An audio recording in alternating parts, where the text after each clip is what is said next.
Shelter worker spots a problem with all the older dogs before coming up with a genius solution.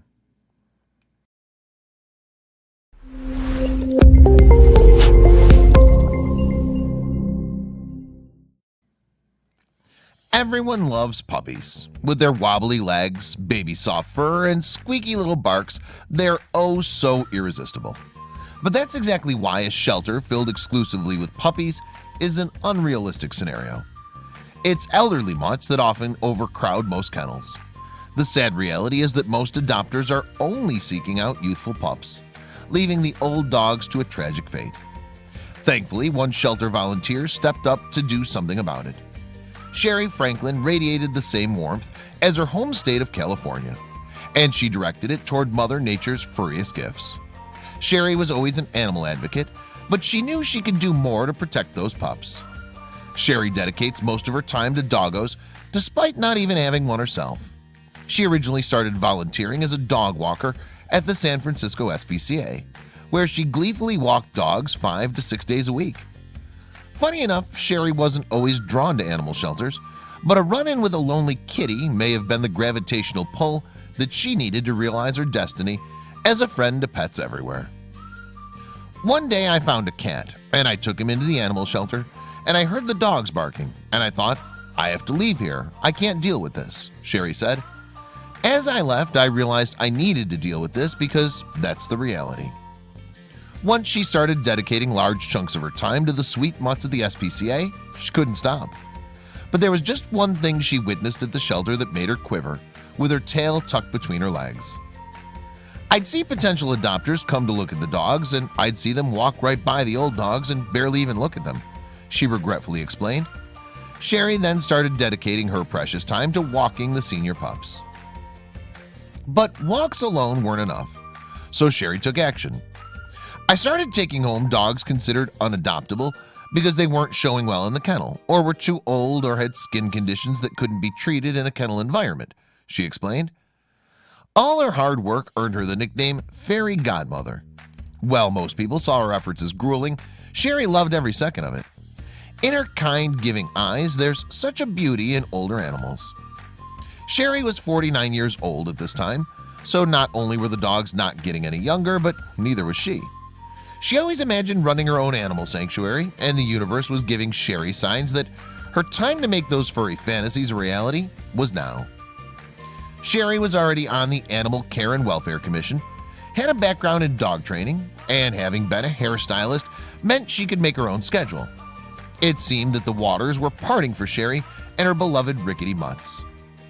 In 2007, Sherri Franklin started Muttville, a nonprofit organization focused on finding homes for older dogs and ones with health issues. While ageism and ableism have their claws hooked deep into humans, Sherri wasn't going to let that destroy the lives of innocent animals. I had clients who were attorneys who helped us with all the nonprofit steps, and clients who knew how to work on grants, and clients who helped us set up a fantastic website, Sherri said about her diligent supporters. Although she originally had the idea of creating a dreamy, spa-like doggy sanctuary, Sherri ditched that idea in order to adopt out dogs rather than just collect them. She wanted to save as many lives as possible.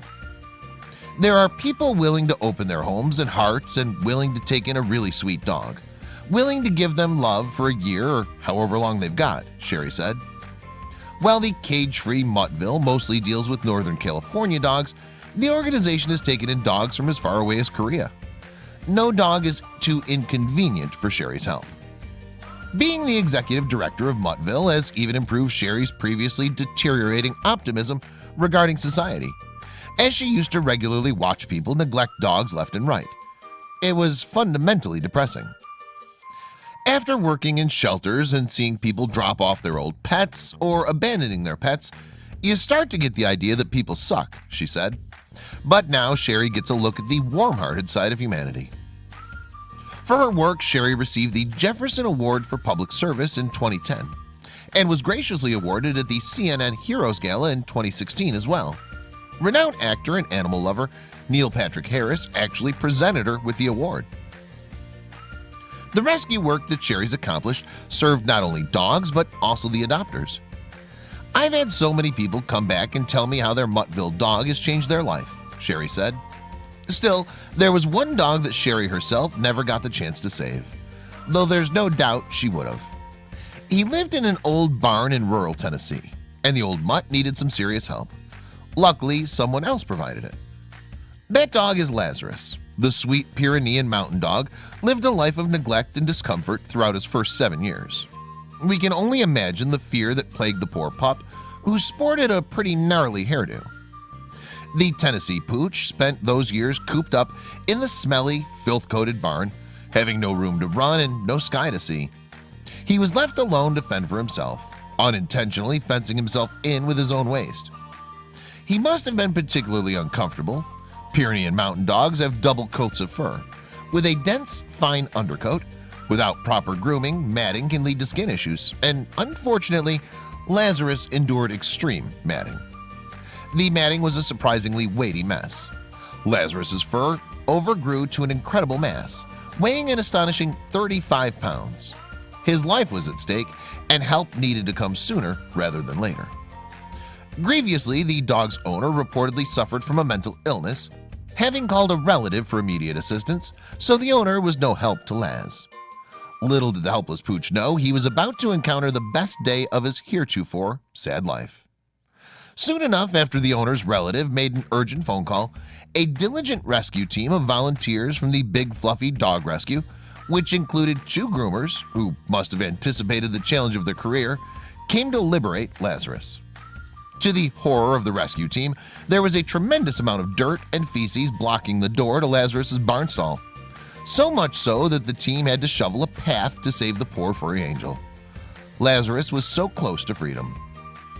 When they could finally tend to the struggling pooch, the team immediately became aware of some health problems Lazarus had been facing, which hindered his ability to get around with ease. The matted fur, like a swarming, restricting ivy plant covering the building, tragically made it impossible for him to walk. The mutt must have dreamed of running free in a sunny field, chasing cats and butterflies, but would he ever be able to? Gene Harrison, the owner of Big Fluffy Dog Rescue, said he had no muscle mass and was unable to move around, let alone walk. Although the news was alarming, the team just had to start buzzing off some of that nasty dead fur without hesitation. It took hours to groom Lazarus, who initially cowered from the rescue team's touch of pure fear. Once the neck was free from the fur prison, however, he warmed up, realizing that the group of strange humans had good intentions. He calmed down and seemed to realize the grooming was making him feel better. Jessica Kinchelow, one of the dog groomers, said on behalf of Lazarus, "Rest assured, after cutting off all Lazarus's impeding fur, he was a new man, or rather a new good boy. We think he looks rather dapper in his new do." Gene Harrison mentioned that he, unfortunately, didn't have typical dog mannerisms down pat. "Lazarus doesn't know how to be a dog," she said. "He doesn't exactly know how to behave like a dog. He'd soon learn, though." Gene voiced that the still shy Lazarus approached a freshly grilled steak cautiously, which made us sad. "Dogs shouldn't have to be grateful for food," she said, "nor should the innocent creature ever have to suffer." But Lazarus's suffering was now over. From there, Lazarus was taken into a foster home in Virginia, where he'd embark on his arduous recovery journey, as well as receive heaps of good boy pets and kisses. He had a lot of pain to overcome, but more importantly, he had a lot of happiness to look forward to. It would take weeks or even months for the pup to regain strength, muscle mass, and a little self-esteem prior to getting adopted by his forever family. But until then, Lazarus still had his sights to see and steaks to devour. As expected, Lazarus was adopted in no time. His family clearly takes proper care of his precious, high-maintenance coat and gives him tons of TLC. We think he deserves all the love and steaks the world has to offer. Rescuing dogs like Lazarus isn't always easy, but it's always rewarding. In fact, some rescuers would say that it's the toughest cases that are the most rewarding. That's something Chris and Pam of the Michigan Humane Society know firsthand. Michigan experienced unseasonal rainfall the summer of 2017, and it caused statewide flash flooding that crippled the state. Humans and animals alike needed all the help they could get. So when the rescuers received a call that 12 dogs, 11 puppies and their mother, Endangered by the raging storms, they had no idea what to expect when they arrived on scene. They chose to stream the rescue on Facebook Live as a unique opportunity to show people what their support makes possible and what they do every day. When Chris and Pam got there, they couldn't believe what they found. The mother had been separated from her puppies, who all needed immediate assistance if they were going to survive. The 11 puppies were stuck inside of a hole. It appeared that there was no foul play involved and that the mother simply placed them there to protect her puppies from the storms. Unfortunately, in doing so, the mother unknowingly put her babies in danger since the rising floodwater eventually entered the hole. The rapidly moving water was now posing a threat to drown all of them. Chris and Pam quickly set up a trap to distract the mother so that they could get clear access to the hole. Chris immediately got down on his hands and knees to see if he could find the puppies. They could hear the puppies, but upon further inspection of the hole, the rescuers realized the puppies were deeper in the ground than they'd thought. Chris was able to easily rescue the first 3 puppies as they seemingly moved to the front of the hole, but the rest of them were out of reach. Pam took the 3 puppies to the van while Chris thought of another plan. Chris began to dig his way into the hole. He was careful not to dig too fast since that could accidentally injure one of the puppies or cause the hole to cave in. However, Chris needed to act fast or the rest would drown. As Chris dug further, he tried to talk to the puppies to coerce them out. Chris can be heard on Facebook Live saying, "Hey guys, it's your Uncle Chris. Come out and play." Chris attempted to lure the puppies out with food now that the hole was widened. Luckily, this enticed 5 of the puppies to peep their heads out to take a whiff, allowing Chris to grab them. But what about the rest? There were still 3 chatty puppies stuck inside. Chris went head deep into the hole as an attempt to grab the 3 remaining puppies. Finally, Chris was able to rescue all 11 puppies from underground. The mother sensed that these kind humans had saved her puppies and allowed the team to rescue her along with her babies. All 12 were taken to the shelter to be warmed, cleaned, and vaccinated. Word of this Facebook Live video quickly went viral. People were dying to know what happened to these stormy puppies, and applications came flooding in to adopt them and their mother.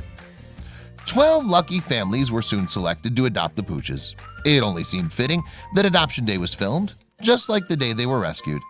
It was the perfect epilogue. All the families were seated in a room and handed a piece of paper with a number on it corresponding to the order they got to pick their new family member. One by one, the puppies met their forever families to start their new lives.